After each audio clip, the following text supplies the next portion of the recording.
बहुत सारे बच्चे डरे हुए हैं कि 2024 का पेपर डिफिकल्ट आने वाला है। रीजन भी है क्योंकि बहुत सारे ऐसे टॉपिक हैं जो डिलीट कर दिए गए, कुछ ऐसे टॉपिक हैं जिन्हें आज तक हमने नहीं सुना, ना उनके बारे में पढ़ा, ना उनके लिए रिवीजन का टाइम मिला, उन्हें ऐड कर दिया गया है, पैटर्न चेंज कर दिया गया है।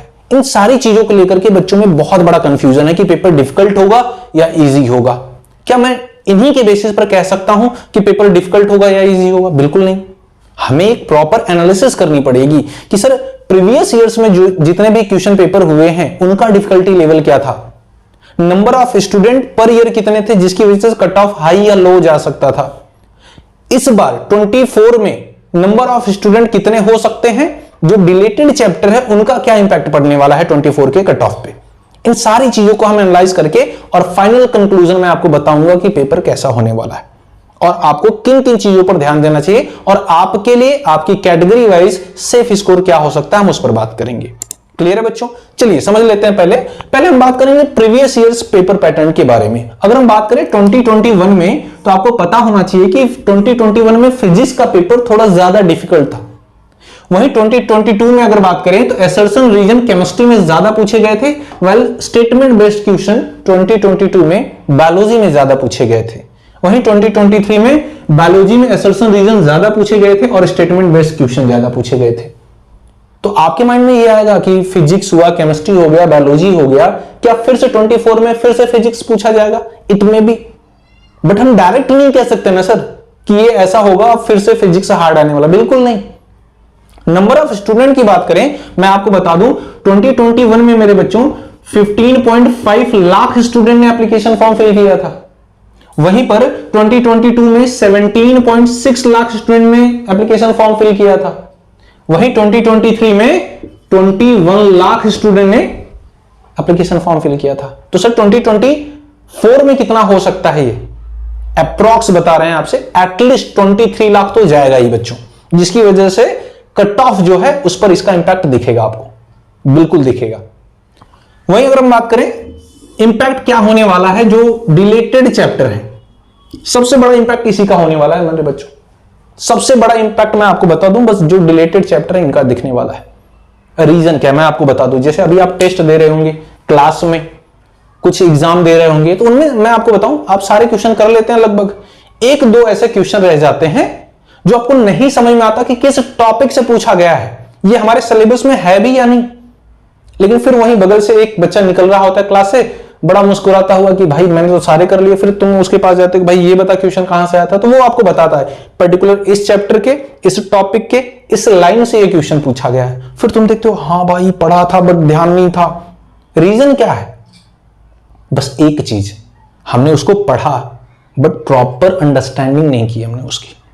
अभी एनसीईआरटी का यही हाल है। मैं आपको एक एग्जांपल देता हूं, जैसे चैप्टर जो है किंगडम प्लांटी वाला, किंगडम प्लांटी में अल्टरनेशन ऑफ जनरेशन डिलीट कर दिया गया है न्यू एनसीईआरटी में, लेकिन क्या वो हमारे सिलेबस में नहीं है? है, बिल्कुल है सर। फिर तो एनसीईआरटी तो हमें न्यू वाली पढ़नी है, फिर ओल्ड वाली तो पढ़नी नहीं, तो फिर अल्टरनेशन और जनरेशन कहां से पढ़ना है? मेरे बच्चों यही मैं आपको बताना चाहता हूं कि अल्टरनेशन और जनरेशन ऑलरेडी है आपकी बुक में। जब आप एल्गी, ब्रायोफाइटा, टेरिडोफाइटा आप पढ़ते हैं तो आप उसमें यह भी पढ़ते हैं कि एल्गी जो होता है उसकी डोमिनेंट जो स्टेज होती है वो गैमेटोफिटिक होती है। ज्यादातर अपनी लाइफ किस फेज में? गैमेटोफिटिक स्टेज में गुजारेगा। ब्रायोफाइट होगा, टेरिडोफाइट होगा, इनमें डोमिनेंट स्टेज क्या होती है, ये सारी चीजें वही तो बताता है। Alternation of generation old NCERT में क्या किया था, एक नया स्पेसिफिक टॉपिक दे दिया था अल्टरनेशन ऑफ जनरेशन, और सारे कंक्लूजन जो आपने algae, bryophyta, pteridophyta, gymnosperm, angiosperm में पढ़ा था उसका कंक्लूजन वहां पे अलग से लिख दिया था। अब वो नहीं है, रिपीटेड चीजें नहीं हो रही हैं। तो अब क्या करना पड़ेगा आपको? ज्यादा स्पेसिफिक तरीके से नोट्स बनाने पड़ेंगे, माइंड मैप बनाना पड़ेगा, फॉर्मूले बनाने पड़ेंगे, और अपनी एनसीईआरटी के हर एक वर्ड को सिर्फ पढ़ना नहीं है, समझना ही है। जी हां, समझना भी पड़ेगा आपको, तभी आप क्वेश्चन पेपर सॉल्व कर सकते हैं, अदरवाइज थोड़ा सा डिफिकल्टी हो सकती है। तो नो डाउट जो चैप्टर डिलेट हुए हैं, और मैं आपको बताऊं जिस भी यूनिट से हुए, जैसे मैं अगर बात करूं ह्यूमन फिजियोलॉजी की, तो ऑन एन एवरेज पूरे ह्यूमन फिजियोलॉजी में पहले 7 चैप्टर थे, डाइजेशन एंड एब्जॉर्प्शन डिलेट हो चुका है, ठीक है। और हर एक चैप्टर की जनरली ऑन एन एवरेज कितनी वैल्यू थी? 2 to 3 मार्क्स की, है ना, 2 to 3 क्वेश्चन पूछे जाते थे। लेकिन मैं आपको बताऊं अगर डाइजेशन एंड एब्जॉर्प्शन डिलेट हो चुका है उसमें से जो क्वेश्चन पूछे जाते थे अब दूसरे चैप्टर से क्वेश्चन पूछे जाएंगे, यानी दूसरे जो बचे हुए चैप्टर हैं, रिमेनिंग जो चैप्टर हैं, उनका वेटेज बढ़ जाता है। सेम ऐसा होगा प्लांट फिजियोलॉजी के साथ भी, चाहे आप बात करें प्लांट वाटर का रिलेशन है ना, ट्रांसपोर्टेशन का बात करें या फिर मिनरल न्यूट्रिशन की बात करें, ये टॉपिक डिलीट हुए हैं। तो अब क्या होगा, जो बचे हुए चैप्टर्स हैं उनकी वेटेज बढ़ जाएगी। तो आपको क्या करना पड़ेगा, अभी ज्यादा स्पेसिफिक तरीके से पढ़ना पड़ेगा उसकी, उन चैप्टर्स के बारे में। क्लियर है? तो अगर इन सारी चीजों का इंपैक्ट दिख रहा है आपको कि सर नंबर ऑफ स्टूडेंट ज्यादा बढ़ रहे हैं तो कट ऑफ ज्यादा जा सकती है। अभी चैप्टर डिलीट हो गए हैं कुछ, तो स्पेसिफिक चीजें हो गई हैं, तो हमें ज्यादा अच्छे से पढ़ना पड़ेगा, नोट्स अच्छे से बनाने पड़ेंगे। तो हमारे लिए सेफ स्कोर क्या हो सकता है? मेरे बच्चों, मैं एक चीज क्लियर बोलूं कि डिफिकल्टी लेवल क्वेश्चन के वाइज तो एक अलग चीज है ना, एक अलग चीज है, लेकिन मैं आपको बता दूं स्पेसिफिक अब ज्यादा होगा, हर एक वर्ड की वैल्यू ज्यादा हो गई है। तो नो डाउट इस बार डिफिकल्टी लेवल थोड़ा सा ज्यादा होने वाला है in compare to previous years question paper. ठीक है? तो अगर आप जनरल कैटेगरी से बिलोंग करते हैं तो आपके लिए सेफ स्कोर क्या हो सकता है? 620 से लेकर के बच्चों 630 के बीच में अगर आप स्कोर करते हैं तो आपको गवर्नमेंट मेडिकल कॉलेज मिल सकता है।